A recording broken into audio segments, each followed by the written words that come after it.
그동안도 코로나19 확산을 해서 한 2달 동안 예배를 함께 드리지 못했습니다. 오늘부터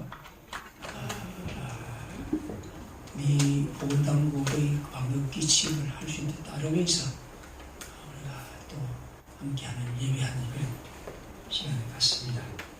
우리가 모아서 함께하는 예배드림으로 주님께서 우리 가운데 근본적으로 임하시기를 바랍니다.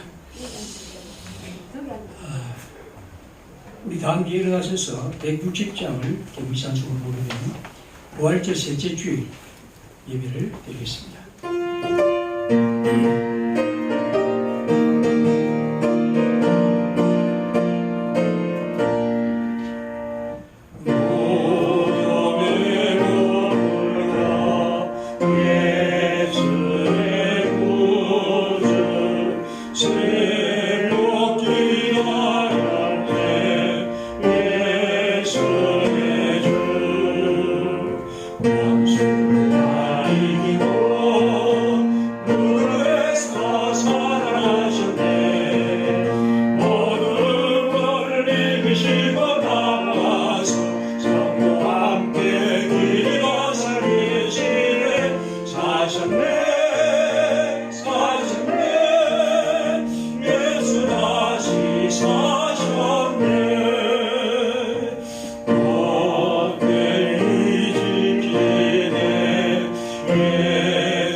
내가 전심으로 여호와께 감사하며 신들 앞에서 주께 찬송하리라.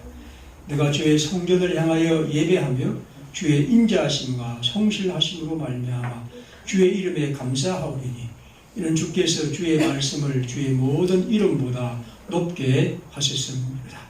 여호와여, 세상의 모든 왕들이 주께 감사할 것은 그들이 주의 입의 말씀을 들으며오며 그들이 여호와의 도를 노래할 것은 여호와의 영광이 크심이니이다. 아멘.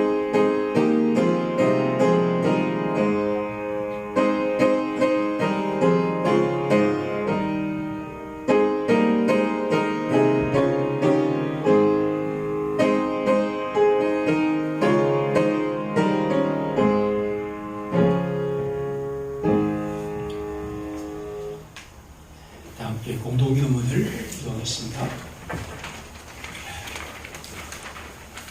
은혜와 긍휼이 풍성하신 하나님, 코로나19 사태로 큰 어려움을 겪고 있습니다.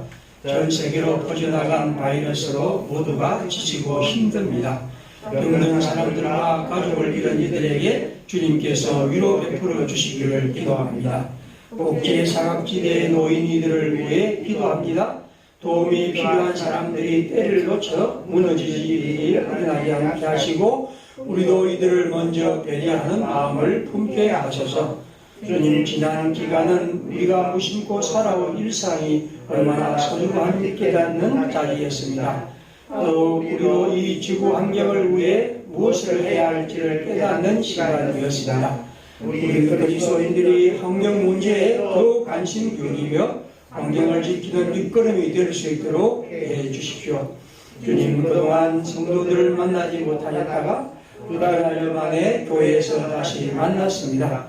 평화교회 식구들은 모두 어떻게 지냈는지, 아이들은 얼마나 자랐을지, 어르신들은 건강하신지, 교회 하단의 꽃들은 얼마나 피었을지 설레는 마음으로 만나게 하시니 감사합니다.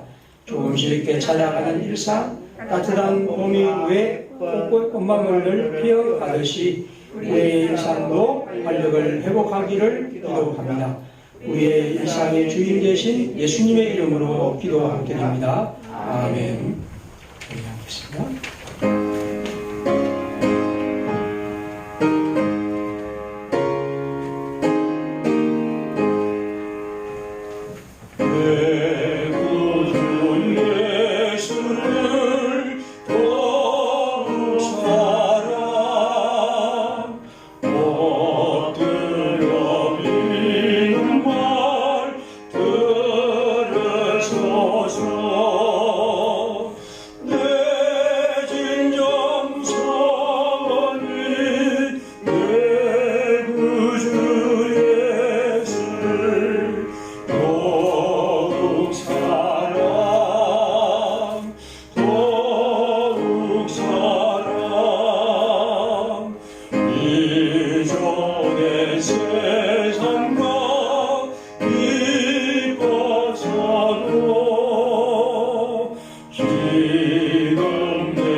코로나19로 함께 모여 드리지 못한 지가 오래되어 안타까워하던 차에 다시 교회 예배를 회복시켜 주시니 감사드립니다. 코로나19 확진자 수가 한 자릿수로 줄면서 조심스럽지만 예배 모임을 가지게 되어 그동안 얼굴을 못 보던 성도들을 다시 볼 수 있게 하시니 얼마나 기쁘고 감사한지 모르겠습니다. 이 전염병의 불길이 하루빨리 잡혀서 이 감사와 기쁨을 충만하게 누릴 수 있길 간절히 기도합니다. 지금 전 세계가 이 전염병으로 인하여 전전긍긍하면서 경제가 마비되고 생업에 어려움을 겪는 이들이 많아지고 있습니다.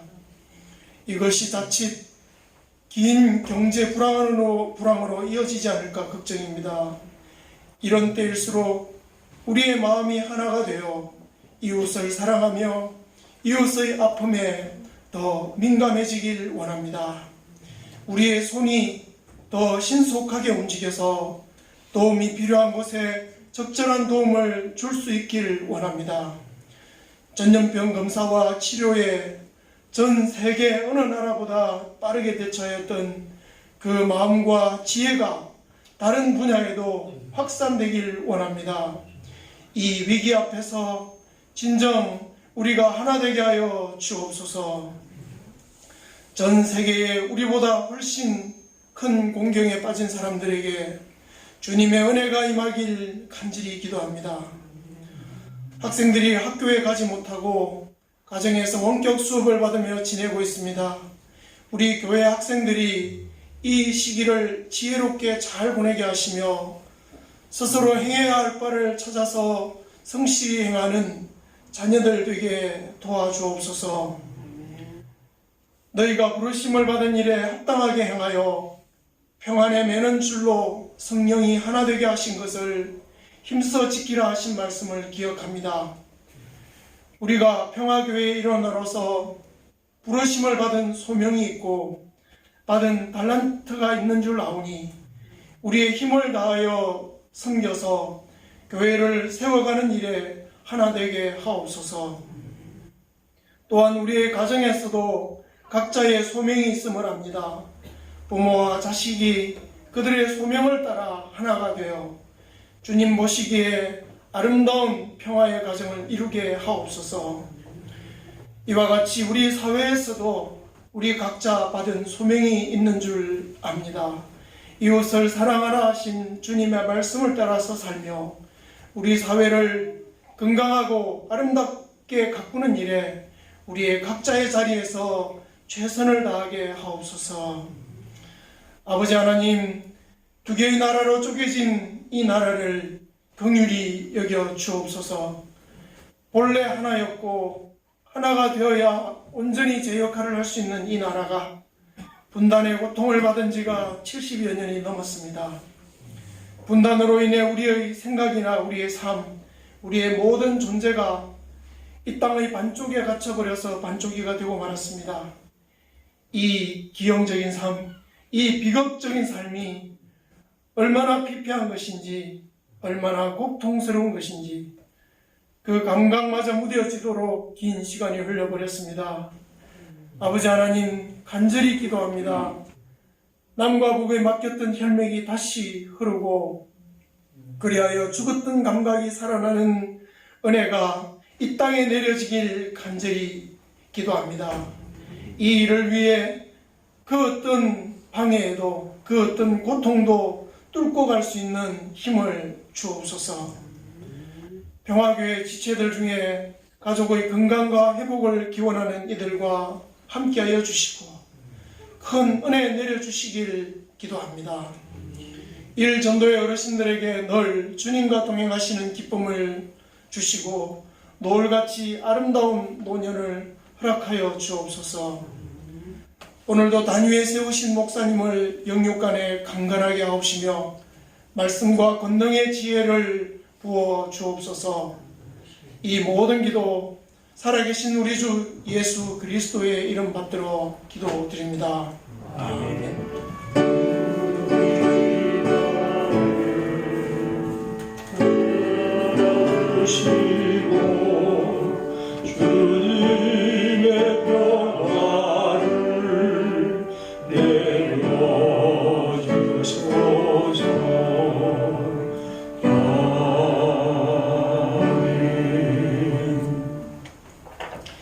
성경 말씀 창세기 50장 22절부터 26절까지입니다.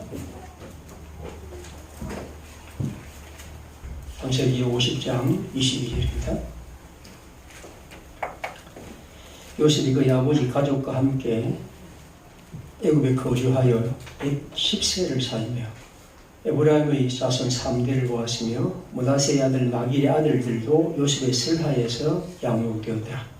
요셉이 그의 형제들에게 이르되 나는 죽을 것이나 하나님이 당신들을 돌보시고 당신들을 이 땅에서 인도하여 내사 아브라함과 이삭과 야곱에게 맹세하신 땅에 이르게 하시리라 하고 또 요셉이 또 이스라엘 자손에게 맹세시켜 이르기를 하나님이 반드시 당신들을 돌보시리니 당신들은 여기서 내 해골을 메고 올라가겠다 하라 하였더라.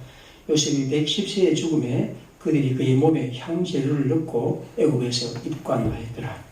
아멘.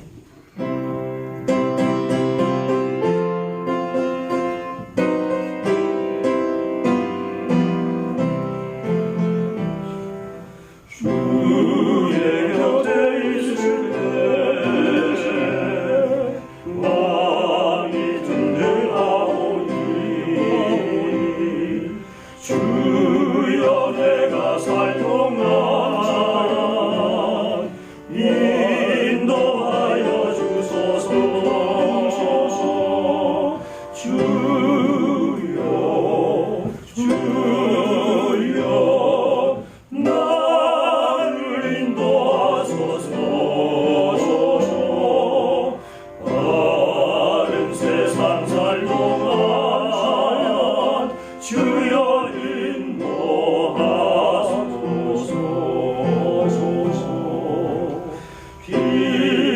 저의 예수여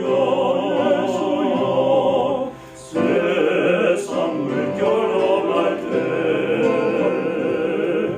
때그 신은혜의 부사 나를 숨겨주소서 주여 주여 나를 인도하소서 바른 세상 살 동안 주여 인도하소서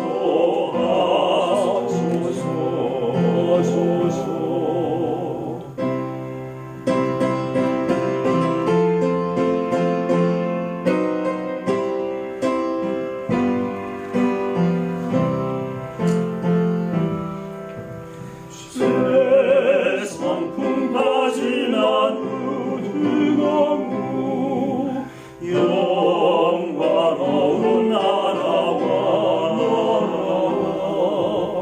눈물 없는 곳으로 들어가게 하소서 주여 주여 나를 인도하소서 바른 세상 살 동안 주여 인도하소서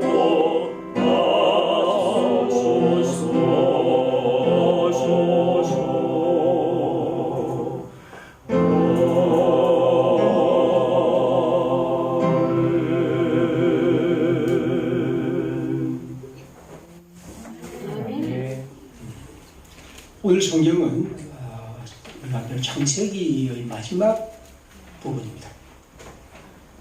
창세기는 보통 우리가 1장부터 11장까지의 창조의 기록과 그리고 노아의 홍수와 같은 이런 어떻게 보면 역사 이전의 이런 기록이라고 있고, 그다음에 12장부터 이제 50장까지는 아브라함의 얘기, 그리고 아브라함의 아들 이삭, 그리고 야곱, 그리고 요셉의 얘기로 이어집니다. 아마 성경은 이 특히 창세기는 아주 재밌는 얘기들 많이 있는데, 그 중에서도 우리 어릴 때부터 요셉의 얘기를 많이 들었을 것입니다. 요셉이 야곱의 아들이었는데 아주 똑똑한 아들이었고, 결국 형들의 시기 때문에 애굽에 팔려가죠.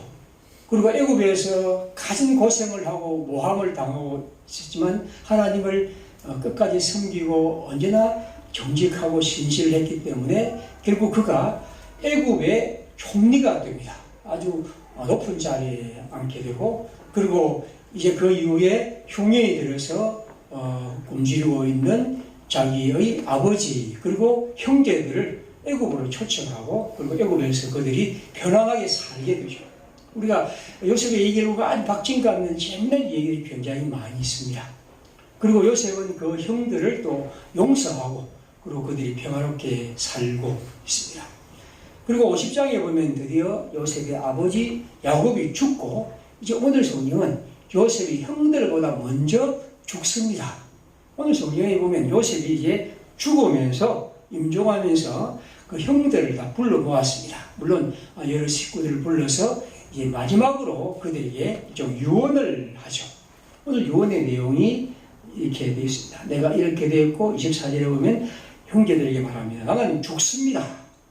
나는 죽는데 여러분이 꼭 지켜줘야 할 하나가 있는데, 그게 뭐냐 하면 그 다음 얘기입니다.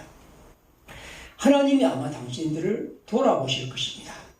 그래서 특별히 하나님은 우리를 애굽 땅에서 살게 하지 않고 옛날 우리 아브라함과 이삭과 야곱과 같은 우리의 조상들과 약속하신 대로 약속하신 땅 가나안으로 데려가실 것입니다. 그때 하나님 우리를 데려가실 것인데, 그 데려가실 때에 여러분이 반드시 하나님이 당신을 돌아보시는데, 그때 여러분이 그 일을 행진을 할 때 여기 25절에 보면 내 해골을 메고 올라가라. 내가 지금 죽을 텐데 이 죽은 해골을 메고 그 행진할 때 나를 데리고 가라. 나는 죽지만 내 해골을 갖고 올라가겠다고 하라고 맹세합니다. 그리고 26절에 이제 요셉이 110세 죽고 그의 향저류를 넣고 애굽에서 입관하였더라. 26절은 우리가 일반적으로 말하는 미라, 요새 애굽의 이 큰 그 부유청들은 항상 이렇게 죽을 때 미라로 만들어서 이렇게 싸죠. 아마 이 요셉을 그렇게 한 장면이 26장이고 이렇게 끝납니다. 오늘 우리의 관심사는 것입니다. 요셉이 죽을 때 특별한 방식으로 유언을 합니다. 우리가 보통 보면 이제 뭐 돌아가실 때 다 연세가 들으신 분들은 또 우리가 보면 어떤 분들은 그냥 가고한 유언을 하기도 합니다. 유언이라는 것은 자기가 갖고 있는 가장 뭔가 가슴에 품고 있는 말이죠. 그걸 하고 싶은 거죠. 요셉이 지금 그들에게 그의 후손들에게 남아있는 사람들에게 하는 맹세, 즉 유언의 맹세가 뭐냐면 오늘 여기 있는 것처럼 여러분들이 이곳을 떠날 때입니다. 반드시 떠날 텐데 그때 내 해골을 메고 나가달라는 것입니다. 그리고 그 떠나는 것은 여러분이 지금 여기서 떠나는 것은 그냥 떠나는 것이 아니고 24절에 보면 특별한 단어가 등장합니다. 하나님이 당신들을 돌보시고 그렇게 했습니다. 그 다음 25절에 보십시오. 하나님이 반드시 당신들을 돌보시니. 우리말로 돌보다는 말은 우리 어른들이 아기를 돌본다 이런 느낌을 가죠. 물론 그렇게도 볼 수 있지만 이 성경의 의미는 그건 아닙니다. 보통 말하는 찾아오신다 그런 것이죠. 그래서 대부분의 성경들은 방문한다, 찾아온다는 거죠. 하나님이 지금 우리가 있는 이 땅에, 즉 애굽에 찾아오실 것입니다. 그런데 찾아오시는데 그냥 찾아오는 것이 아니라 옛날에 하나님이 우리 조상들에게 맹세하신 것처럼 우리를 애굽에서 인도해서 하나님이 약속하신 가나안 땅으로 우리를 인도하시기 위해서 반드시 찾아오실 것입니다. 난 그걸 알고 있습니다.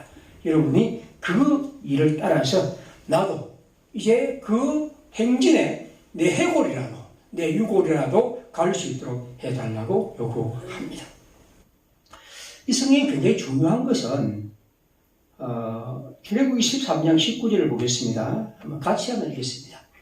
모세가 요셉의 유골을 가졌으니 이는 요셉이 이스라엘 자손으로 단단히 맹세하게 하여 이르기를 하나님이 반드시 너희를 찾아오시리니 너희는 내 유골을 여기서 가지고 나가라 하였습니다. 아주 오랜 이후에 보통은 400년, 300년 이후에 이스라엘 백성들이 드디어 하나님이 찾아오셔서 이스라엘 백성들을 애굽에서 인도하십니다. 애굽에서 인도하실 때 낼 때 그 지도자가 모세인데 모세가 무슨 일을 했냐면 오늘 여기 있는 이 말씀처럼 요셉의 유골을 메고 나가는 거죠. 그 바쁜 와중에 그리고 많은 것을 가져갈 많은 것들이 세간살이가 있을 텐데 사람들을 위해서 요셉은 그 중에 모세는 요셉의 유골을 메고 나간다는 이 맹세 때문입니다. 물론 이 당시에 요셉 시대의 형들은 다 죽었습니다. 이미 다 죽고 그 후손들에게 계속해서 이 얘기가 전해졌고 그들은 이제 나갈 때 유골을 메고 나가는 거죠. 한 번 더 보겠습니다. 출애굽기 여호수아 24장 32절입니다. 같이 읽습니다. 또 이스라엘 자손이 애굽에서 가져온 요셉의 뼈를 세겜에 장사하였으니 이곳은 야곱이 190타를 주고 세겜의 아버지 하몰의 자손들에게서 산 밭이라 그것이 요셉 자손의 기업이 되었더라. 자, 그러면 이제 모세가 죽고 나서 그의 후계자 여호수아가 가나안 땅에 들어갔습니다. 그리고 그 가나안 땅에 들어가서 여호수아가 한 일이 뭐냐 하면 여기 보면 이스라엘 자손이 모세와 함께 애굽에서 가져온 요셉의 뼈 이걸 가지고 장사를 했습니다. 그러니까 장례를 치르는 것도 역시 그 얘기가 연결되어 왔다는 거죠. 재밌는 것은 이 말이 우리 성경이 다 번역이 다르죠. 오늘 읽은 성경에 보면 요셉의 해골이라고 있습니다. 그 다음에 출애굽기 13장 19절에는 내 유골이라고 있습니다. 그리고 여호수아 24장 30절은 뼈라고 했습니다. 단어는 저는 생각 1성경을 읽으면서 느끼는 것은 히브리어 단어는 똑같습니다. 똑같은 단어인데 보통 우리가 할 때 이제 뼈를 말하는 거죠. 보통 할 때 뼈를 말할 때 이걸 근데 제일 처음에 해골, 유골, 뼈 이렇게 번역한 것은 나름대로 그 번역한 분들의 어떤 마음을 제가 느낄 수가 있었는데 아마 창세기에서 해골이라고 번역했을 때 이 해골이 갖고 있는 그런 의미를 아마 담고 싶었던 것 같습니다. 한 구절 더 보겠습니다. 히브리서 11장 22절 같이 읽겠습니다. 믿음으로 요셉은 임종시에 이스라엘 자손들이 끝날 것을 말하고 또 자기 뼈를 위하여 명하였으며 자, 요 본문입니다. 자, 그러면 제가 우리 성경에 이 구절이 창세기 50장에 있는 이 마지막의 구절이 세 번이나 계속해서 등장합니다.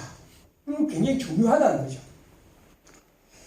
우리가 볼 때 요셉이 그냥 죽어서 장사되고 뼈가 남았는데 그걸 가지고 가라는 것이 뭐가 중요하냐 라는 생각을 갖겠지만 우리 성경에서 굉장히 중요하게 우리에게 말하고 있습니다. 왜냐하면 요셉의 유언이라는 것이 단지 우리가 말할 때 유언과 달리 그 유언 속에 담긴 중요한 의미가 있기 때문입니다. 무엇보다도 요셉은 이 성경을 통해서 그의 마음속에는 언제나 출애굽 하나님이 우리를 해방시켜서 약속하신 가나안 땅에 우리를 이끄실 것이다 하는 것을 언제나 마음에 품고 살아간 사람이었습니다. 그는 그것을 감옥에 갇혔을 때도 그렇고 또 사람들에게 모함을 당할 때도 그렇고 형들에게 버림받을 때도 그렇고 심지어 오늘 여기 애굽의 총리가 되었을 때도 그것이 좋은 일이든 슬픈 일이든 기쁜 일이든 어려운 일이든 언제나 그 마음속에는 우리는 이 애굽을 떠나 하나님이 내게 주신 약속의 땅에 들어가야 한다. 이것이 요셉의 마음속에 언제나 살아있었습니다. 저는 요셉이 이 세상을 살아가면서 그가 총리가 되어 엄청난 권력을 가졌어도 그 마음속에는 여긴 내가 있을 곳이 아니야.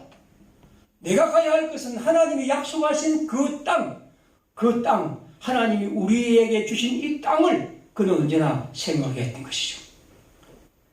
그가 행복과 권력의 자리에 앉았지만 그는 언제나 약속의 땅을 향하는 존재였습니다. 애굽은 그의 땅이 아니었습니다. 요셉은 그런 의미에서 마지막 그의 생전에 이 약속이 이루어진 것을 보지 못하면서 죽으면서 말합니다. 나는 반드시 하나님이 약속하신 땅에 가야 한다. 아니 나뿐 아니라 여기 있는 모든 백성들은 하나님의 백성들은 반드시 우리가 가야 할 하나님의 약속의 땅에 가야 한다. 그렇다면 그 약속의 땅을 가기 위해 나는 마지막으로 죽으면서 이 해고를 통해 그 맹세를 확정해 가는 것입니다. 요셉은 언제나 그의 삶 전체에서 가슴에 하나님의 나라에 대한 이 꿈을 품고 살았던 사람입니다. 그리고 그는 죽어가면서 그 약속을 입으로 증언합니다. 요셉의 출세, 요셉의 성품 좋음, 요셉이 아주 훌륭한 인품을 가졌다. 그가 우리 성경에 보면 아주 잘생겼다. 성경은 한 번도 그에 대한 우리의 관심이 요셉은 자기의 마음속에 그것이 없었습니다. 그의 마음속에는 언제나 우리가 하나님의 나라를 향하여 지향하며 하나님의 땅을 향하여 가는 사람이라고 그는 생각했던 것이죠. 빌보서 3장 20절에 바울 말합니다. 그러나 우리의 신인꾼은 하늘에 있는지라 거기로부터 구원하는 자 곧 주 예수 그리스도를 기다리노니 그는 만물을 자기에게 복종하게 하실 수 있는 자의 역사로 우리를 낳은 몸을 자기의 영광의 몸의 형체와 같이 변하게 하시리라. 그는 언제나 하나님의 나라를 향한 이런 꿈을 갖고 살아간 사람입니다. 그것을 항상 품에 안고 살아간 사람이죠. 그가 어떤 일, 무슨 상황에 있어도 그는 언제나 하나님에 대한 약속의 꿈을 갖고 살았던 사람입니다. 사랑하는 평화의 식구들, 우리가 이 땅을 살아가면서 우리의 가슴 속에 품고 살아야 할 것이 뭘까? 우리는 여러 가지를 생각합니다. 어떤 사람은 내가 좀 높아지는 그때, 혹은 또 내가 좀 더 편안한 삶, 또 어른들은 우리 아이들이 잘 되는 것, 우리 아이들은 우리가 좀 더 좋은 학교에 들어가는 것들, 우리는 여러 가지를 생각합니다. 그러나 항상 우리 마음속에 살아있어야 할 꿈, 그건 하나님의 나라에 대한 우리의 기대와 그것이 우리를 항상 움직이는 힘이 되어야 하고 그것이 우리의 생애를 전체로 떠받치는 가장 중요한 것이 되어야 합니다. 그래서 예수님은 너희는 먼저 그의 나라와 그의 의를 구하라. 그리하면 이 모든 것을 너희에게 더하시라고 말씀합니다. 그리스도인은 이것을 잊으면 안 되고요. 그리스도의 공동체인 교회는 항상 이것을 잊지 말아야 합니다. 우리가 어떤 지경과 어떤 어려움 속에 있더라도 어떤 좋은 환경에 있더라도 항상 우리는 이것을 우리의 마음에 품고 살아가야 합니다. 오늘 이 성경을 읽으면서 첫 번째 요셉은 언제나 하나님의 나라에 대한 꿈을 갖고 살아갔고 우리도 그런 꿈을 지금도 앞으로도 살아가고 살아가야 합니다. 두 번째로 우리가 성경을 통해서 또 함께 생각할 것이 특별한 질문입니다. 왜 요셉은 이 하나님의 나라의 꿈을 해골이라는 방식으로 증명했을까 하는 거예요. 저는 상당히 재미가 있습니다. 왜 요셉은 자신의 시신이 해골로 되는 이 뼈를 두고 그 생명의 행진, 해방의 행진을 말했을까 하는 것이죠. 예를 들면 만약 우리가 한번 생각하면 요셉이라면 요셉이 어떻게 보면 총리로서 지금 아주 멋진 금가락지도 있을 거예요. 아주 보석이 여러 가지로 박힌 아주 훌륭한 가락지가 있을 것인데 만약 뒤에 사람들이 이 가락지를 가지고 맹세를 시켰다면 그 가락지를 갖고 나갈 때는 훨씬 더 좀 뭔가 좀 꾸며 부풀었을 텐데 혹은 또 요셉이 앉아있었던 그 총리의 번쩍번쩍한 의자를 두고 만약 했다면 혹은 그들이 늘 하는 지팡이를 두고 맹세했다면 그 나름대로 좀 더 좋았을 텐데 왜 해골일까? 왜 죽은 뼈일까? 물론 이건 아무도 대답하지는 않습니다.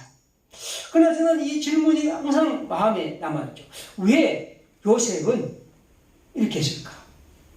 다시 말하면 요셉이 말한 것은 생명입니다. 그것은 해방입니다. 자유로움입니다. 어떻게 보면 뼈는 그와 반대로 죽음이고 머물러 있음이고 묻혀 있음이고 아무것도 할 수 없는 무력함입니다. 왜 요셉은 이 뼈를 가지고 죽어버린 뼈를 가지고 그렇게 했을까?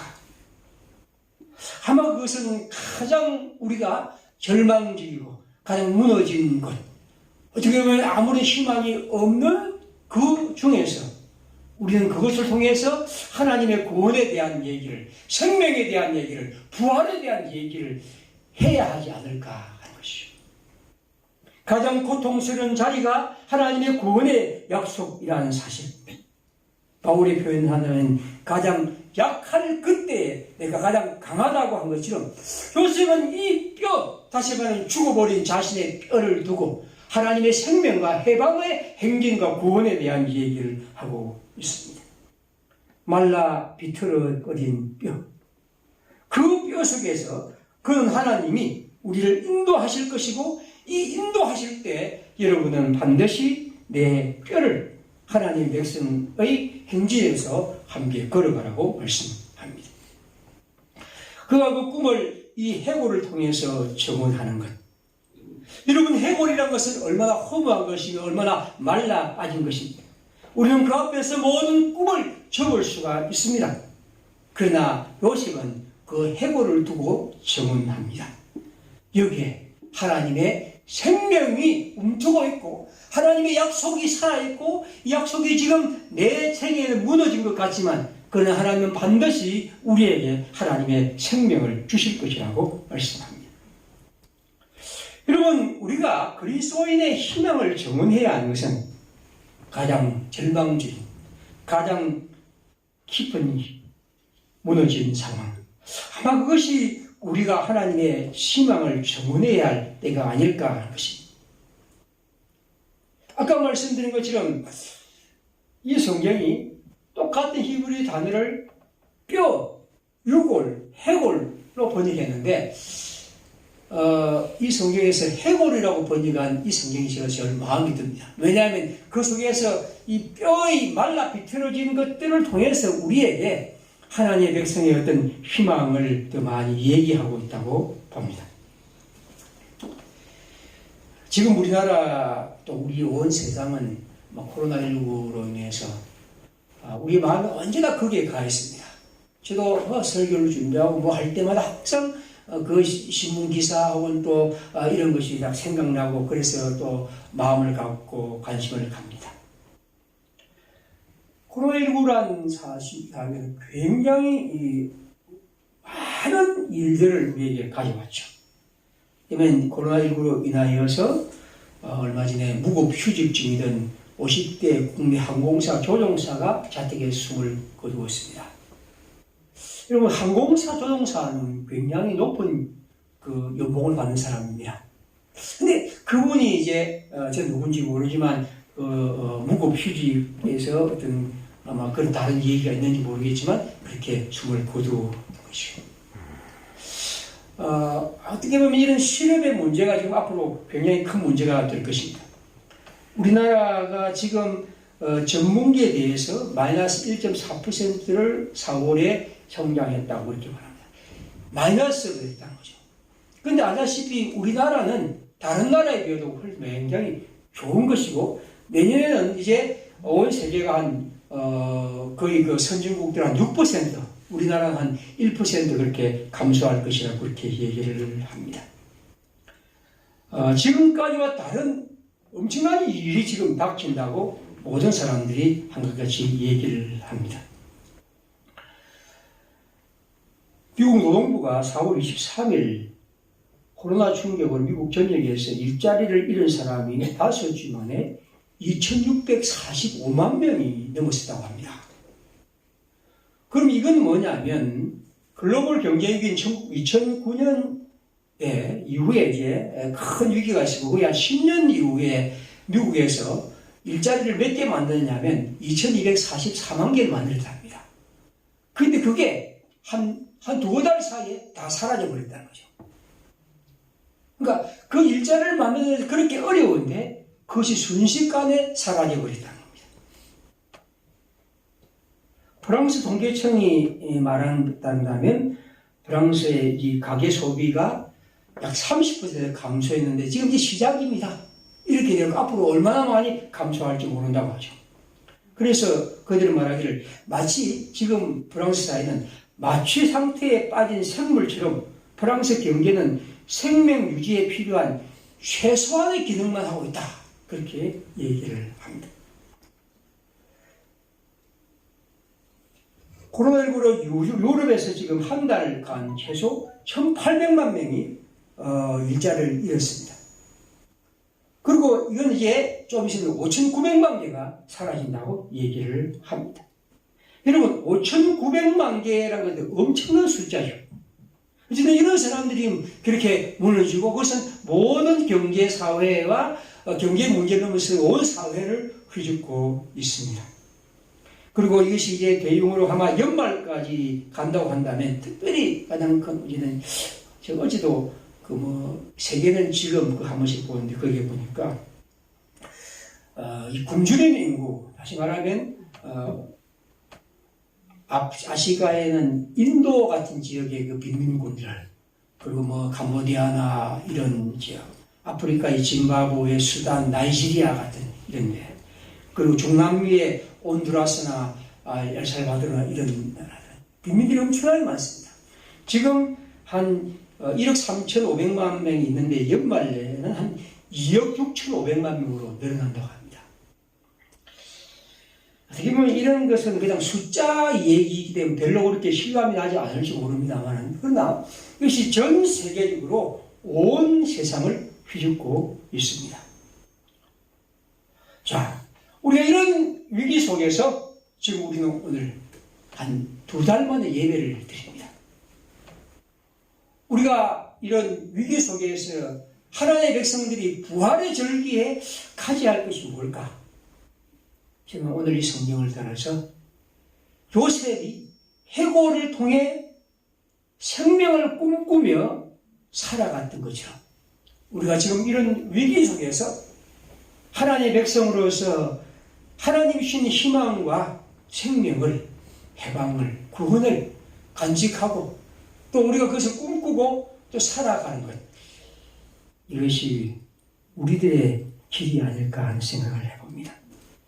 물론 저는 이것이 먼저 우리 마음속에 개인적으로 우리 모두 하나님의 백성으로서 이런 위기와 어려움 속에서도 항상 우리가 주님이 주신 이 생명, 주님이 우리에게 주신 이 구원의 사실, 하나님의 나라 백성 되어을 언제나 귀하게 여기고 그것이 우리 속에 가장 깊은 가치로 자리 잡았으면 합니다.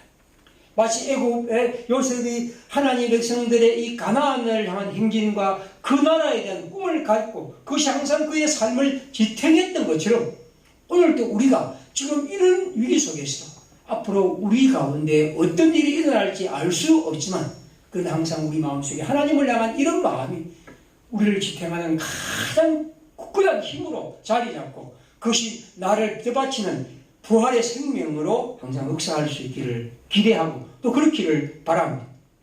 그와 함께 이 성경은 단지 우리 자신만이 그런 생명 또 그런 희망 그런 것을 꿈꾸는 것이 아니라 이 세상의 사람들이 하나님의 생명과 구원에 대한 사실을 꿈꾸며 살아가시는 하는 그런 바람을 갖습니다. 글로벌 경영 이 위기를 통해서 일어난 일들이 많이 있죠. 아까 말씀드린 것처럼 지금 우리나라에도 뭐 지금 각 가구당 100만 원을 무상으로 준다. 아마 지금까지 뭐 살아온 여러분들이 한 번도 이런 것도 없었죠. 국가에서 그냥 돈을 그냥 주다니. 근데 이게 우리나라뿐 아니라 우리나라는 지금 조금 것이고 미국, 일본 뭐 아주 최자본주의 국가들이 다 그렇게 합니다. 이건 뭘로 의미하냐 하면 사람들이 돈을 벌 수 없고 살 수가 없으니까 그렇게 해서 살려주게 한다는 거죠. 살아야 그 다음 무슨 세금을 내고 뭐 군대도 가고 뭐 일을 하시고 그래서 우선은 그렇게라도 할 수밖에 없는 그런 위기가 지금 우리에게 닥쳐왔습니다.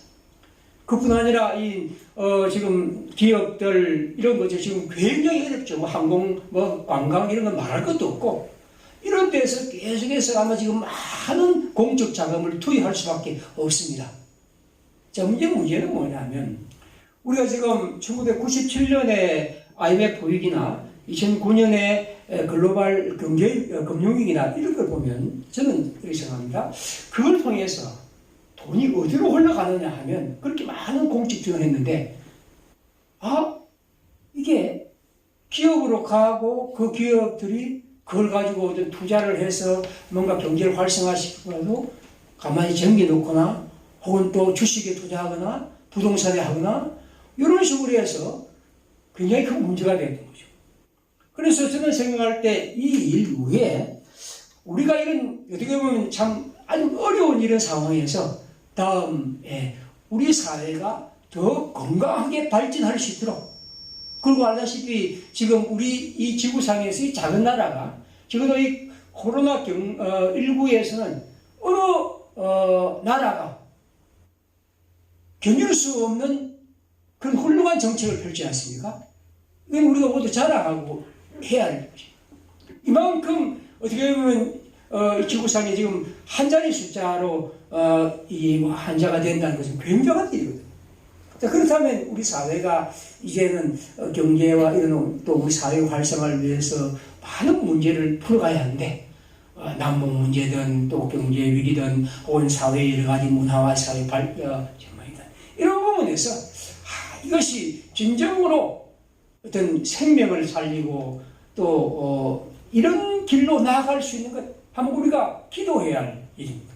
단지 이것이 어렵다, 힘들다만 생각하지 말고 우리 모든 그리스도인들은 이런 문제를 안고 어떻게 보면 요셉이 우리에게 해고를 통해서 생명을 우리가 생각하고 상상하게 하는 것처럼 우리도 지금 이런 어려움 속에서 우리 사회가 이제 이걸 극복하고 진짜로 더 건강한 방향으로, 그래서 보통 말하는 공공의료나 이런 우리 사회가 갖고 있는 좋은 것들을 살려나가고, 그리고 우리가 지금 갖고 있는 잘못된 것들을 좀 극복해가는 그런 자리가 될 수 있도록 저는 우리 그리스도인들이 기도해야 할 것이고, 또 함께 힘쓰고 또 그런 관심을 갖고 살아가야 한다고 봅니다. 그리스도인들은 부활을 믿는 사람, 죽음이 모든 것의 끝입니다. 어떠한 원리와 또 사상과 철학과 훌륭한 것에서 그들은 모두 다 죽음은 모든 것이 끝이라고 생각합니다. 그러나 그리스도인들은 죽음은 오히려 생명을 향한 한 단계라고 생각하죠. 더 풍성한 생명이라고 말합니다. 그리고 그 죽음의 생명을 한 단계라고 믿는 사람들은 단지 그것을 마지막 순간 내가 목숨이 끝나는 그 순간에만 그것을 감사할 뿐 아니라 지금 이 시간 살아가는 지금도 그 생명을 사망에서 생명으로 옮겨 지금 살아가는 사람. 그러므로 여러분과 저는 바로 그런 생명을 살아가는 사람으로서 이 세상에서 주님과 함께 지금 우리의 여러 상황들, 지금 코로나19와 같은 어려운 문제를 대하고 있습니다. 여러분도 다 개인적으로 이러저런 어려움이 있겠죠. 앞으로 많은 일들이 닥칠 것입니다. 그때마다 우리 항상 요셉의 얘기를 기억합시다. 요셉은 그의 삶이 아주 힘겹고 어려울 때나 그가 총리와 같은 놀라운 자리에 이르를 때나 항상 그의 마음속에는 하나님의 나라에 대한 생명과 그 꿈을 항상 간직하며 살아갔던 사람. 그것이 그를 결코 교만하지 않게 하고 결코 절망하지 않게 하는 힘이 되었던 것이요. 사랑하는 우리 평화의 식구들, 오늘 이 부활절을 맞이해서 요셉처럼 항상 우리 마음속에 하나님을 향한 생명을 품고 그 생명의 역사를 통해 우리가 살아가기를 바랍니다. 그와 함께 우리 모두 이 요셉이 해고를 통해서 하나님의 생명을 증거한 것처럼 우리가 지금 닥친 여러 가지 일들 속에서 하나님의 구원과 생명의 빛을 보고 그 속에서 기도하며 깨어 살아가는 것, 바로 그것이 그리스도인의 삶이라 있습니다. 이제 시 두 구절만 하고 마치겠습니다. 먼저 백창호의 시, 오늘 이렇게 아무런 꿈도 없이 살아갈 수는 없지. 가문 가슴에, 어둡고 막막한 가슴에 푸른 하늘 열릴 날이 있을 거야. 고운 아침 맞을 날이 있을 거야. 길이 없다고, 길이 보이지 않는다고 그대 그 자리는 머물지 말렴. 그 길이 끝나는 곳에서 길은 다시 시작되고 그 길 위로 희망의 별이 오를 테니 길을 가는 사람마다 많이 볼 수 있지. 길을 가는 사람만이 다닐 수 있지. 걸어가렴. 어느 날 그대의 마음에 난 길 위로 그대 꿈꾸던 세상의 음악이 울릴 테니 지금까지 걸어온 길과 이제부터 걸어갈 길 사이에 겨울나무처럼 그대는 고단하게 서 있지만 길은 끝나지 않았어.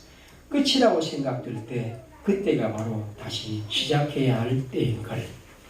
그다음 후고 볼프의 시는 한 번씩 제가 소개한 아주 멋진 시입니다. 같이 한번 읽겠습니다. 기쁨과 슬픔은 느닷없이 찾아오고 그대가 그것을 깨닫기도 전에 그대를 떠나 죽게로 간다. 그대가 그것을 어떻게 감당했는가를 고하려고. 다음 게 시간 기도하겠습니다. 우리 모두 하나님의 백성들로서 우리가 항상 주님이 주시는 이 부활의 신앙을 늘 품고 살아가고 그 부활의 신앙을 가장 힘겹고 어려운 시기에서 증언할 수 있는 주님의 백성으로 살아가겠습니다. 그런 마음으로 함께 기도하겠습니다. 기도합시다.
주님의 은혜를 감사합니다. 주께서 우리에게 은혜 베푸셔서 코로나19로 인한 큰 어려움이 있었지만, 그러나 또 이렇게 우리 사회에 이런 나름대로 안정을 주시고 이렇게 우리가 주 앞에 예배 드릴 수 있도록 은혜 주셔서 감사합니다. 하나님 백성들이 주 앞에 예배 드리는 이 일이 아름다고 귀한 일인데, 주께서 우리의 모임이 이어질 수 있도록 이 땅을 권고해 주시고 하나님의 백성들이 주님께 더 깊이 찬송할 수 있도록 은혜 주옵소서. 이 시간도 주님께 드린 사랑하는 성도들의 예물이 주께 응답되기를 원합니다. 함께 모여서 예배 드릴 수 있게 하시니 감사드리는 성도의 마음을 받아 주옵소서. 예배 드리게 하시니 감사하는 그 마음 주께서 보시옵소서. 또 결혼해서 주 앞에 감사하는 성도의 가정에 주께서 은혜해 주시고 항상 그 마음에 그리스도 예수 우리 주님을 중심으로 살아가는 복된 삶이 되기를 원합니다. 그 외에 주께 성도들의 예물이 아름답게 일납되며 그 일이 주 앞에 기쁨과 감사가 되게 해 주옵소서. 오늘도 모이게 하시니 감사합니다. 이제 주께서 우리를 지키시고 다시 만날 때까지 몸과 마음들 강건하고 활기있게 살아갈 수 있도록 주님의 은혜를 베풀어 주옵소서. 주 예수님의 이름으로 감사하며 기도드립니다. 아멘. 함께 일어나셔서 찬송하겠습니다.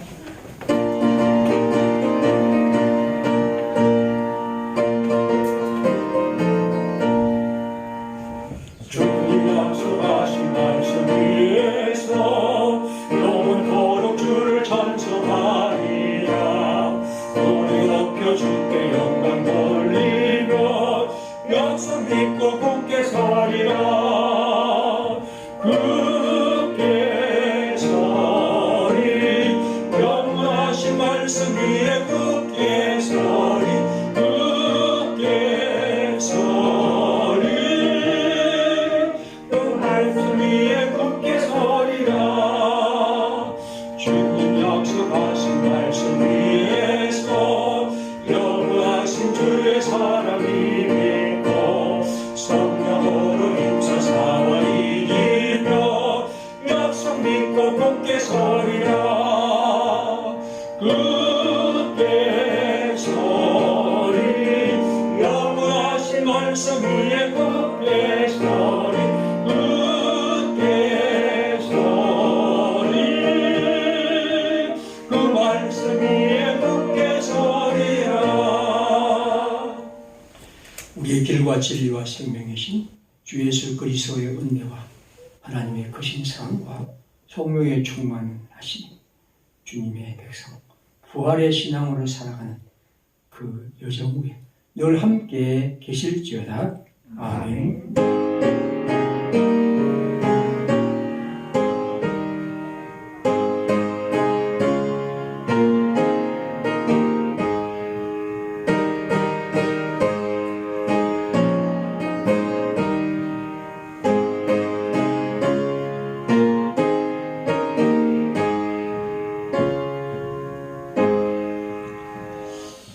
이상 우리 예배를 마치겠습니다. 감사합니다. 우리 서로 인사 오랜만에 만난 고맙습니다. 예.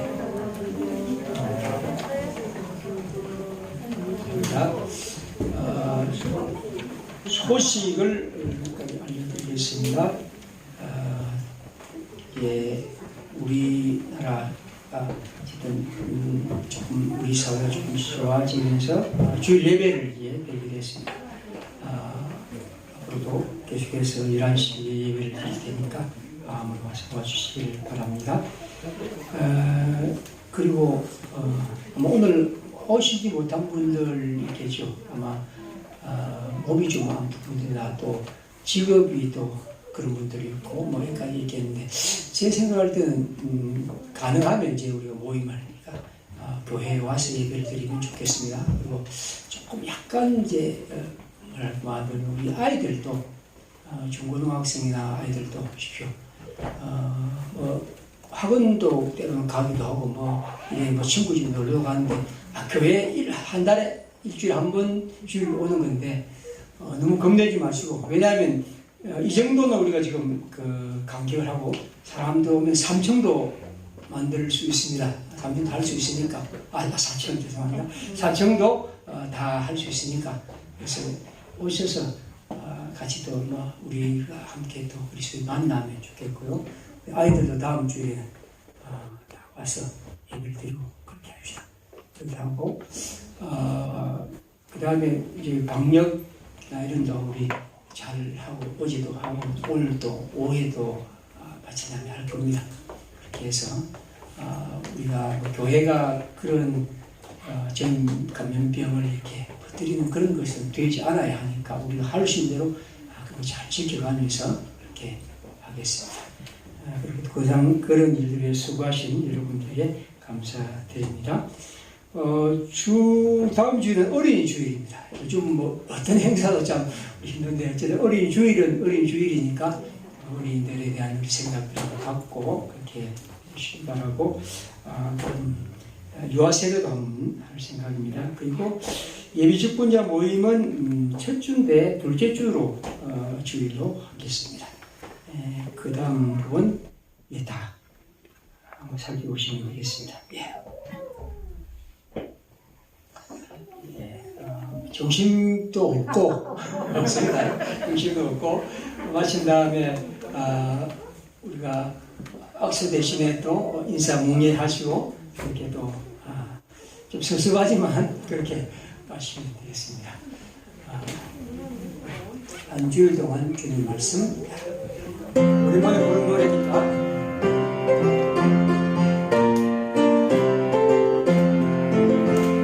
한 주일 동안 주님 말씀 굳게 굳게 새기며 늦은 날도 어린 날도 활짝 열어가네 힘써 섬기는 일터마다 무섭고 만만하고 함께 섬기는 온 땅 위에 주 뜻이 넘치도록 한 주일 동안 주님 말씀 굳게 굳게 새기며 늦은 날도 어린 날도 활짝 열어가세. 했습니다. 2층에 계신 분들 있을 테니까 서로 인사들 인사도 같이 만나게.